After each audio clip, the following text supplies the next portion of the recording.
अस्सलाम वालेकुम बच्चों, थोड़ा सा कॉम्प्लेक्स है, जो है वो थोड़ा सा मुश्किल है समझना, तो इसको आपको भी टाइम लगेगा थोड़ा समझने में। तो आई होप सो मैं इजी कर सकूं आपके लिए। उसके बाद नेक्स्ट हम एलिमिनेशन फैक्टर्स की बात करते हैं। बच्चों, एलिमिनेशन फैक्टर्स में भी यही चीज़ें देखते हैं, ब्लड गैस कोफिशिएंट देखते हैं, पल्मोनरी ब्लड फ्लो देखते हैं, रेट ऑफ वेंटिलेशन, ये चीज़ें देखी जाती हैं। टिश्यू सॉल्युबिलिटी, जितनी ड्रग लेस सॉल्युबल होगी उतनी जल्दी वॉश आउट होगी, जितनी ज़्यादा सॉल्युबल होगी उतनी ही स्लो वॉश आउट होगा उसका, ठीक है। उसके बाद नेक्स्ट यहाँ पे ना हेपेटिक मेटाबॉलिज्म की बात की हुई है, उसके लिए आपने ये हासिल का निमोनिक याद रखना है, HESID, ठीक है। अब इसका क्या मतलब है? इसका मतलब ये है कि हेलोथेन का सबसे ज़्यादा हेपेटिक मेटाबॉलिज्म होगा, देन एनफ्लोरेन का, देन सिवाफ्लोरेन का, देन आइसोफ्लोरेन का, देन डेसफ्लोरेन का, और एंड पे सबसे ज़्यादा कम मेटाबॉलिज्म जो होता है वो नाइट्रोजन ऑक्साइड का होता है, ठीक है, N2O का होता है। ये आपने निमोनिक याद रखना है और ये आप मेटाबॉलिज्म के लिए आप यहाँ से कर सकते हैं।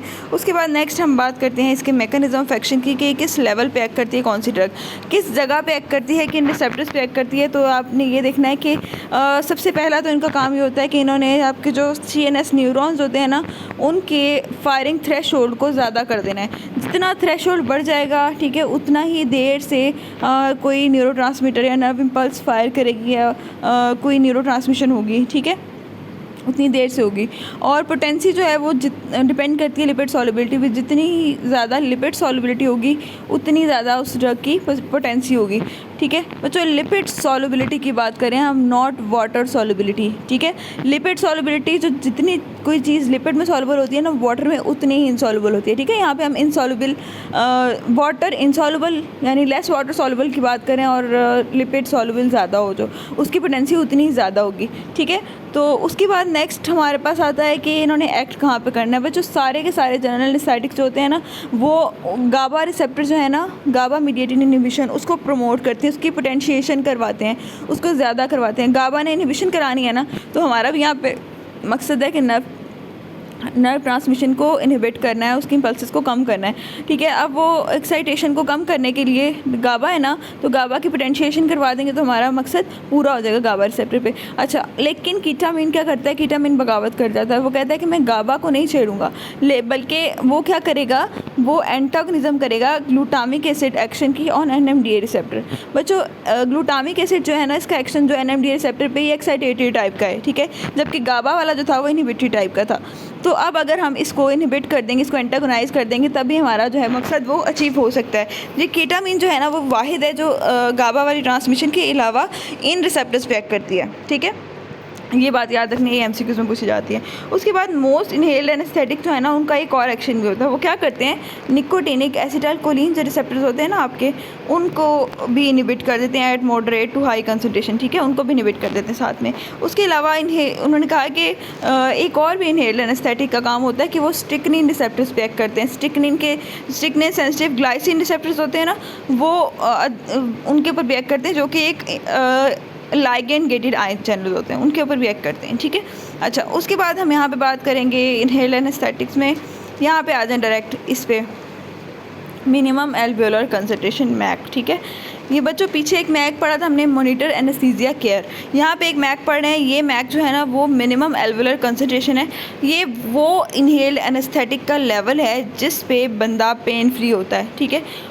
ये सिर्फ इनहेल्ड जो है ना, इनहेल्ड एनेस्थेटिक्स के लिए, जब आप एक ड्रग ले रहे हैं, उसको इनहेल करते जा रहे हैं, कौन सा कितनी ड्रग देने पर कितना मिनिमम लेवल होगा जिस पे आके वो बंदा पेन फ्री हो जाएगा, ठीक है, वो उस लेवल को कहते हैं minimum एल्वेओलर concentration of a certain inhaled anaesthetic, ठीक है। बच्चों, ये आप बेहतर है ये कैटजंग से पढ़ लें। इसके फैक्टर्स हैं जो इसके रिलीविंग फैक्टर, प्रमोटिंग फैक्टर, ऐसे कुछ हैं इसके फैक्टर्स हैं, ठीक है, जो जिन पे डिपेंड कर रहा होता है ये मिनिमम एल्वेओलर कंसंट्रेशन।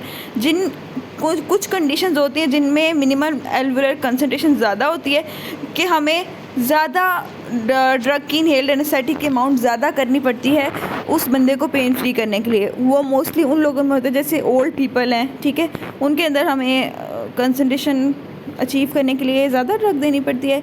और उसके अलावा डिफरेंट कंडीशंस हैं, ठीक है, वो कंडीशंस लाजमी देख लेना, वो कैटजंग में लिखी हुई हैं, ठीक है, वो मैं देख के बता सकती हूँ क्योंकि अभी मेरे पास फ़िलहाल नहीं है कैटजंग, तो आप लाजमी देख लीजिएगा, उसमें लिखा हुआ है मिनिमम एल्वेओलार कंसंट्रेशन को। बच्चों को समझ नहीं आ रहा होता कि ये कहना क्या चाह रहा है, इसमें पूछ क्या रहा है, बताना क्या चाह रहा है, तो ये ऐसी कंसंट्रेशन है किसी एक इनहेल्ड एनेस्थेटिक की जिस लेवल पे आके वो बंदा पेन फ्री हो जाता है, ठीक है, एनेस्थीसिया की स्टेज डेवलप होना शुरू हो जाती है, ठीक है। अच्छा, अब इसके बाद ना इसके सेरिब्रल इफेक्ट बच्चों ये इसको इग्नोर कर दो, कुछ इतना ख़ास नहीं है, कभी नहीं ऐसे आता।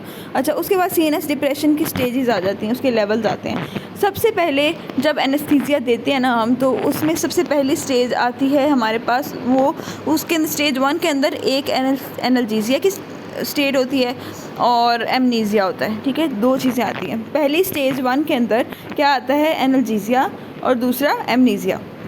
दूसरा लेवल आ जाओ स्टेज 2। स्टेज 2 के ऊपर आती है एक्साइटमेंट, बंदा फ़ौरन से एक्साइटेड सा हो जाता है। दूसरी स्टेज में वो आती है डिलीरियस स्टेज, हम उसको कहते हैं, उसको हम कहते हैं क्लाउडिंग ओवर कॉन्शियसनेस। उसमें आपका हर चीज़ बढ़ जाती है, BP, heart rate, respiratory rate, हर चीज़ बढ़ जाती है। तीसरी स्टेज आती है सर्जिकल एनेस्थीसिया, जो हमें चाहिए होता है, ठीक है, स्टेज 3 तक हमने जाना होता है। स्टेज 4 पे जाओगे तो मर जाएगा बंदा, ठीक है, तो स्टेज 3 तक हमारा मकसद होता है अचीव करने के लिए, इसलिए बहुत सेंसिटिव किस्म की फील्ड है।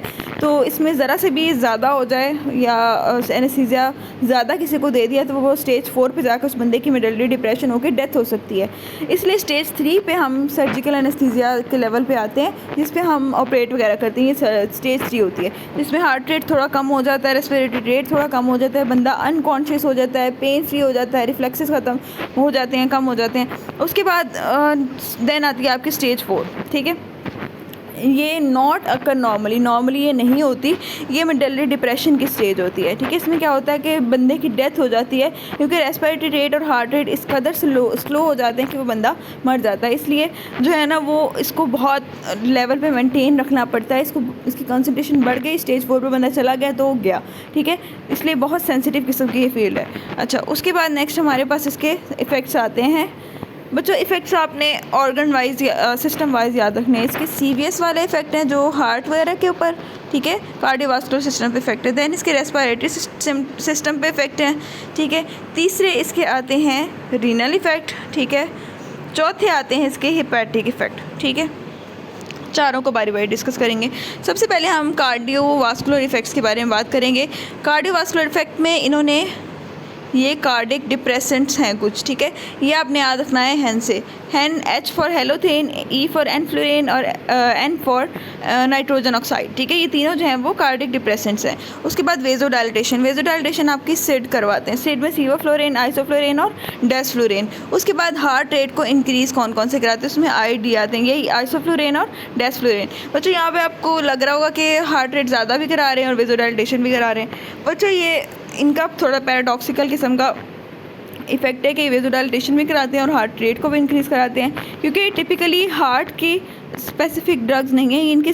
जो आप समझ लें कि बेसिक हमारा एक्शन ब्रेन पे हमने करना है, एनेस्थीसिया डेवलप करना है। उसके अलावा जो साइड इफ़ेक्ट आप समझ लें कि वो डेवलप हो रहे हैं, इसकी वजह से हार्ट रेट ज़्यादा होना, वेजोडाइलेटेशन होना, तो ये जो है ना उनका एग्जैक्ट बेसिक उस मकसद के लिए हम ड्रग नहीं दे रहे हैं, हम एनेस्थीसिया डेवलप करने के लिए दे रहे हैं, तो हार्ट की स्पेसिफिक ड्रग्स नहीं है ये, ठीक है। अच्छा, उसके बाद नेक्स्ट हमारे पास कोरोनरी ब्लड फ्लो जो है ना वो ज़्यादा करवा देते हैं। ऑल इनहेल्ड एनेस्थेटिक जो है ना कोरोनरी ब्लड फ्लो को ज़्यादा करवाते हैं, ठीक है। उसके बाद सेंसिटाइज मायोकार्डियम टू कैटेकोलामीन, ठीक है, कैटेकोलामीन से ज़्यादा सेंसिटिव कर देते हैं वो। उसमें सबसे एक ही आते हैं ड्रग, वो हेलोथेन होती है, ठीक है, ये MCQ आता है, ठीक है, हमें यहाँ भी चुका है। उसके बाद रेस्पिरेटरी इफेक्ट के अंदर हमारे पास सारे इनहेल्ड एनेस्थीसिया सिवाय N2O, ठीक है, ये क्या करवाते हैं कि डिक्रीज़ कर देते हैं dose dependent decrease in tidal volume और इंक्रीज़ इन रेस्पिरेटरी रेट। उसके अलावा decrease ventilatory response to hypoxia, ठीक है। उसके अलावा म्यूकोसिलरी फंक्शन को कम कर देते हैं। ये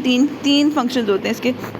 उसके अलावा बच्चों ये बात याद रखनी है, नॉन पंजेंट ड्रग कौन सी है और मोस्ट डिप्रेसेंट कौन सी है। मोस्ट डिप्रेसेंट आपके कार्डिक डिप्रेशन में भी और रेस्पिरेटरी डिप्रेशन में भी एक ही ड्रग है जिसको हम एनफ्लुरेन कहते हैं। नॉन पंजेंट ड्रग में सीवाफ्लोरेन, हेलोथेन और नाइट्रोजन ऑक्साइड आती है, ठीक है। अच्छा, उसके बाद नेक्स्ट हमारे पास आते हैं आपके रीनल इफेक्ट्स। रीनल इफेक्ट्स में आपके पास जीएफआर कम हो जाएगा, यूरिनरी आउटफ्लो कम हो जाएगा, ठीक है। हेपेटिक इफेक्ट्स में हमारे पास पोर्टल ब्लड फ्लो कम हो जाता है, ठीक है।